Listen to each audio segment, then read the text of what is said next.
पूरी दुनिया कोरोना से जूझ रही है। कोरोना से चल रही जंग में जीत हासिल करना चाहती है, लेकिन पाकिस्तान नहीं सुधरेगा। उसे अपने देश की परेशानियों से कोई लेना देना नहीं है। उसकी दिलचस्पी सिर्फ और सिर्फ इसी में है कि कैसे भी भारत को नुकसान पहुंचाया जा सके। तभी तो कोरोना के संकट के दौरान भी सीमा पार से लगातार सीज फायर का उल्लंघन होता रहता है। और अब तो जानकारी यहां तक भी हासिल हो चुकी है कि कहीं न कहीं पाकिस्तान अपने कोरोना संक्रमित आतंकियों को भारत में भेजना चाहता है, जिससे कि कोरोना से भारत की लड़ाई को कमजोर किया जा सके।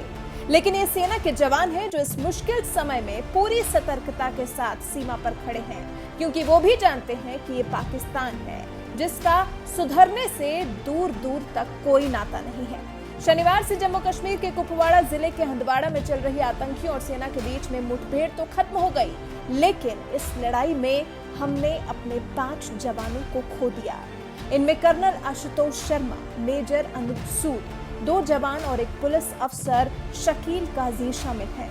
हमारे वीर जवानों ने इस मुठभेड़ में 2 आतंकियों का तो खात्मा कर दिया, लेकिन अपनी भी जान नहीं बचा सके।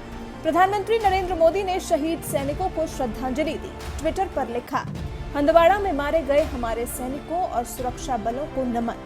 उनकी वीरता और बलिदान को कभी भुलाया नहीं जा सकेगा। उन्होंने हमारे नागरिकों की रक्षा के लिए पूरी तरह से समर्पित होकर राष्ट्र की सेवा की। उनके परिवार और मित्रों के प्रति मेरी संवेदनाएं।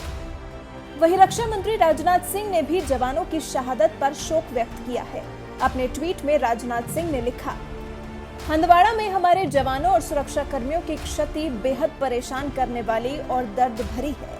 इन्होंने आतंकियों के खिलाफ अदम्य साहस दिखाया और देश सेवा में बड़ा बलिदान दिया।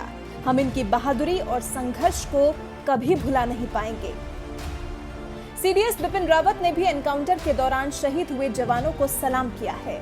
जनरल बिपिन रावत ने कहा, आर्म्ड फोर्सेस उनकी बहादुरी पर गर्व करती है।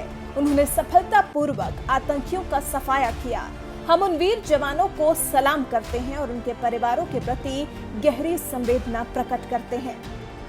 आपको बता दें कि छंगमुल्ला इलाके में 5 से 6 आतंकियों के छिपे होने की सूचना सेना को मिली थी।